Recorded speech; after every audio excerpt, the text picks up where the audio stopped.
Di dua ayat terakhir dari surat Al-Kahfi, kita dianjurkan untuk membaca surat Al-Kahfi tiap hari Jumat atau malam Jumat. Dan kita dianjurkan khusus untuk menghafal akhir penutup surat Al-Kahfi. Kata Allah di dua ayat terakhir, Qul Lau kana al-bahru midadan li kalimati Rabbi lanafida al-bahr qabla an tanfadha kalimatu Rabbi walau ji'na bimithlihi madada. Banyak orang yang tidak mengenal Allah. Dia tahu dan faham dengan kemampuan atasan dia. Dia mengerti dan sadar dengan kekuatan bos dia. Sehingga dia benar-benar mengagungkan bosnya, mengagungkan tempat dia kerja. Tapi Allah tidak dia agungkan. Dia remehkan Allah Azza wa Jalla. Allah mengatakan, katakan Muhammad, andai kata lautan itu tinta. Kita tahu 2/3 bumi ini lautan, air.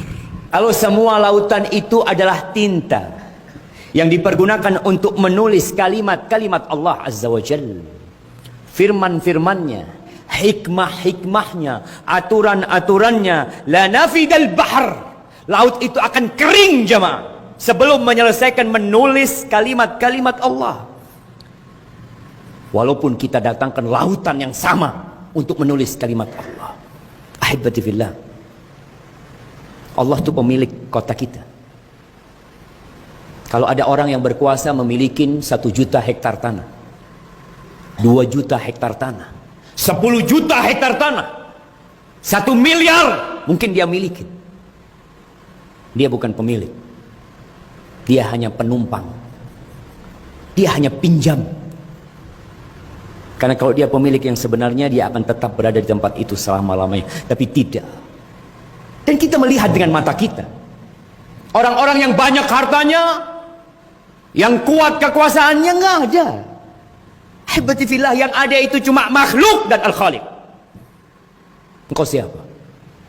Engkau makhluk atau engkau pencipta? Lalu Allah katakan, Qul, katakan lagi Muhammad, kasih tahu tuh umat manusia, suruh mereka belajar. Qul innama ana basyarum mithlukum, katakan kepada mereka, aku nih sebenarnya manusia persis sama seperti kalian. Hanya yang membedakan, yuha ilayya, aku mendapatkan wahyu. Nabi kita Muhammad alaihissalam tidak pernah berucap dari hawa nafsunya. Tidak seperti manusia-manusia yang diagungkan, yang ditokohkan.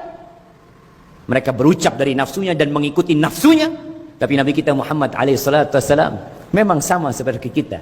Tapi yang membedakan, beliau mendapatkan wahyu. Beliau Rasulullah. Beliau mengatakan, Ana sayyidu waladi Adam wala fakhr. Aku adalah anak Adam yang paling mulia. Wala fakhr. Dan aku mengatakan itu bukan untuk kesombongan, agar orang faham dengan kedudukan Nabi alaihissalam. Memang beliau manusia biasa, tapi beliau manusia terindah yang mendapatkan wahyu dari Allah Azza wa Jalla. Yuha ilayya annama ilahukum ilahu wahid. Diwahyukan kepada aku bahwa sesembahan kalian cuma satu. Yang berhak untuk diibadahin cuma satu.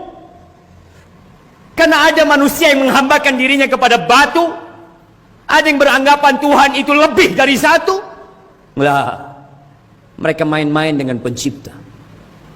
Allah itu satu, yang berhak disembah cuma satu. Faman kana yarju liqa'a rabbih, barang siapa yang mengharap perjumpaan dengan Rabbnya, yang menginginkan surga Allah Azza wa Jalla. Semua mengatakan kami ingin masuk surga, tapi apa kata Allah? Falyamal amalan salihan, maka hendaklah dia beramal soleh.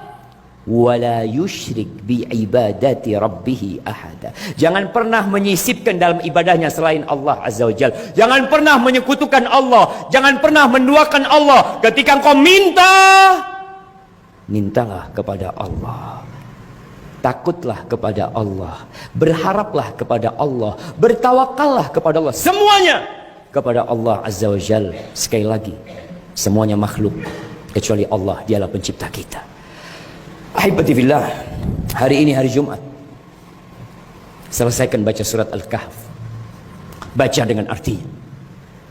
Perbanyak salawat buat Rasulullah sallallahu alaihi wasallam. Beliau nggak perlu sama salawat kita, kita yang perlu dengan salawat kepada beliau alaihi salatu wasallam.